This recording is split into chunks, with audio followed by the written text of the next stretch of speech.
Guru Ramana, Memories and Notes by S. Cohen. Part 1.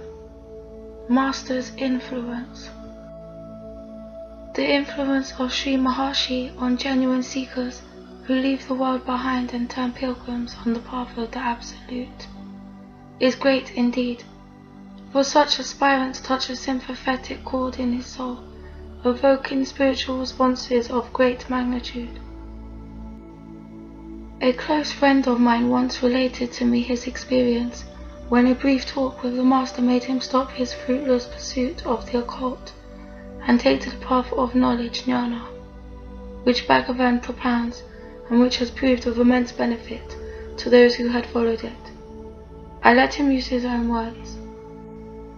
On one of those happy days of July, I decided at last to acquaint the Maharshi with the disturbed state of my mind. After a number of months' stay in the ashram, during which I had listened, reflected and argued with myself, having been a keen student of theosophy for 12 years, I had imbibed notions and theories which conflicted in almost every important respect with the Maharshi's teaching. Theosophy and Vedanta, I discovered, notwithstanding the claim of theosophy to the contrary, run along parallels which never meet. Occult. Theosophy speaks of spheres and planes, of journeys into planets, of invisible masters, hierarchies, adepts, rays, supersensuous initiations and meetings, and hardly if at all of the reality with which the Vedanta and Maharshi exclusively deal, namely the one self, one life, one existence. In fact, seekers are again and again reminded that occult powers are diametrically opposed to the truth they seek. I was finally convinced that the Maharshi spoke from direct, valid experience, and on that day I made up my mind to speak alone with him, before the hall filled with devotees. It was 8 in the morning. Sri Bhagavan had just entered and had hardly settled in his usual place, when I drew near his sofa and squatted on the bare floor. The attendant alone was present, keeping alive the incense fire and fixing new incense sticks in their silver stands. But he did not understand English.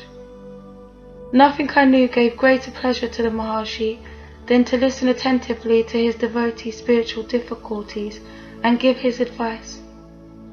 This knowledge encouraged me to explain to him slowly and briefly in clear, simple English the agitations of my mind. After I finished, he remained pensive for a few seconds, and then in the same language, but with considerable deliberation, said, "Yes, you are right. All preconceptions must go. Practice alone will show you where the truth lies. Stick to only one form of sadhana."